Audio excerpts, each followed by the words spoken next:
South Africa has seen a rise in churches that use miracles as a draw card for congregants.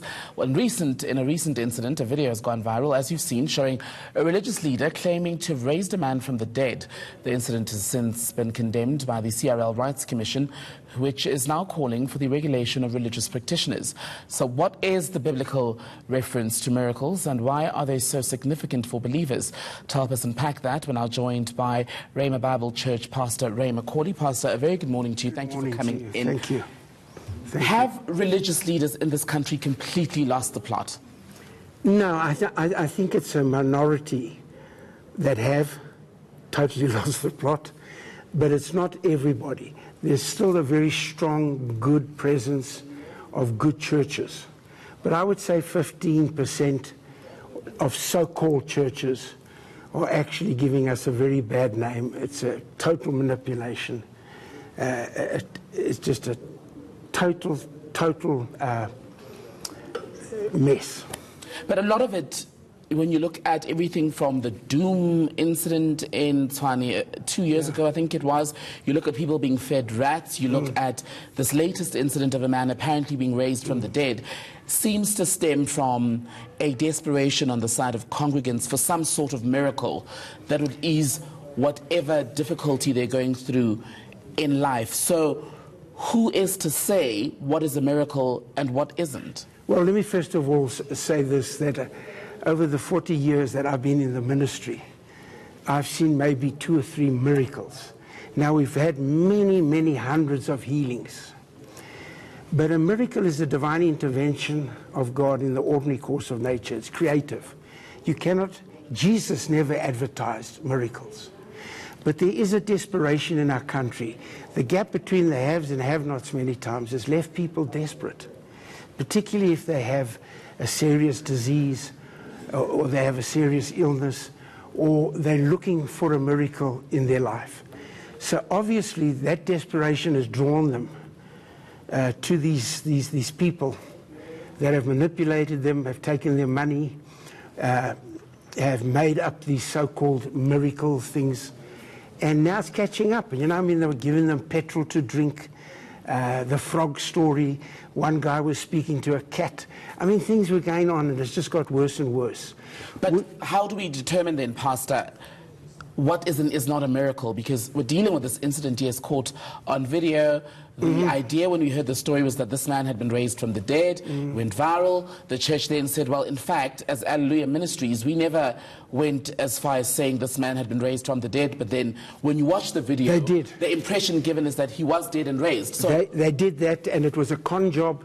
And it's about time now it's all exposed. These people that are absolutely conning people into giving their money, into believing that certain things are taking place.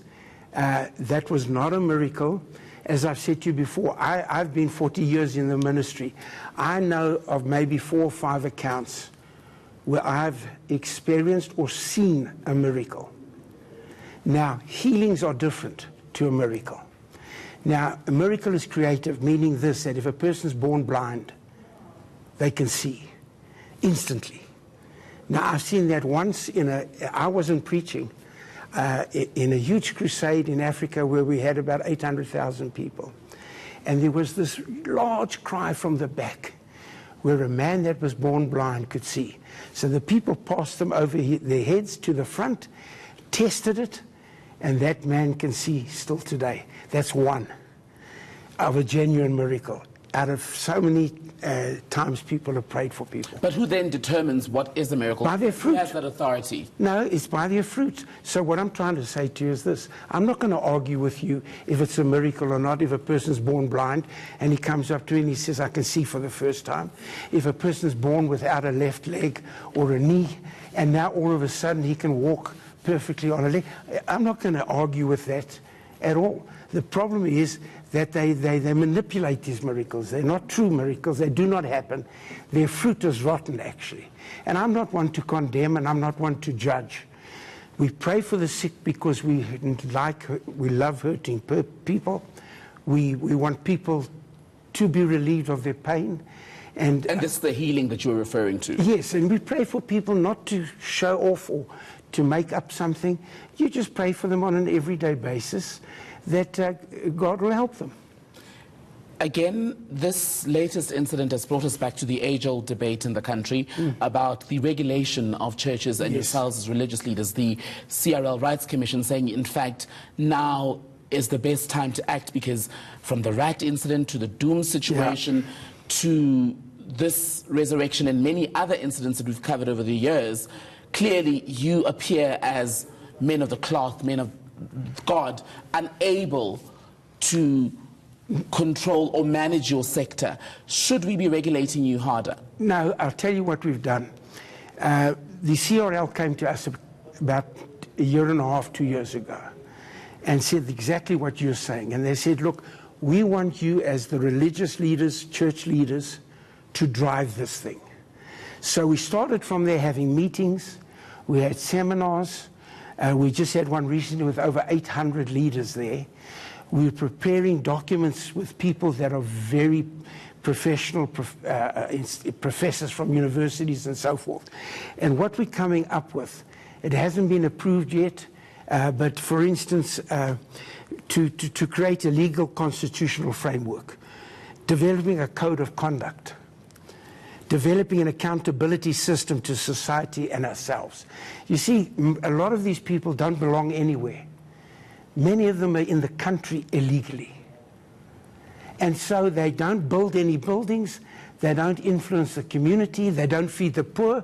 What they do is they just take the money, put it in the sack, and take it home. But just on that, the fact that a lot of these churches that we've reported on aren't accountable to anyone in terms of a body that regulates religious leaders, that again is what would make any sort of attempt at regulation difficult, isn't it? That a lot of these churches spring up either in a sports field, somewhere in a township, or at a hall in a particular community, and they don't have to seek anyone's permission, really. So how would you prevent I think that offshoot? Okay, what I think first of all is that we have to put in place, and when I say we have to, first of all, it's the church that needs to drive it.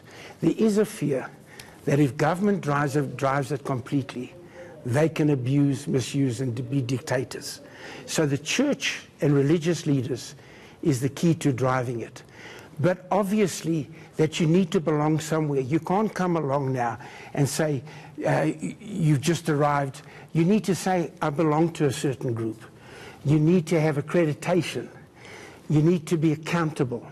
And this is not on the basis of your doctrine. This is on the basis of being legal. This is on the basis of majority of these ones we're talking about are not paying any tax whatsoever. And so we want to develop some core values in the whole thing to oversee it and drive it. And we believe we can do it. There is, according to stats that I've got, there's over 100,000 illegals that have churches or are involved in churches. All right, Pastor Ray McCauley, thank you so much for your time. Thank you.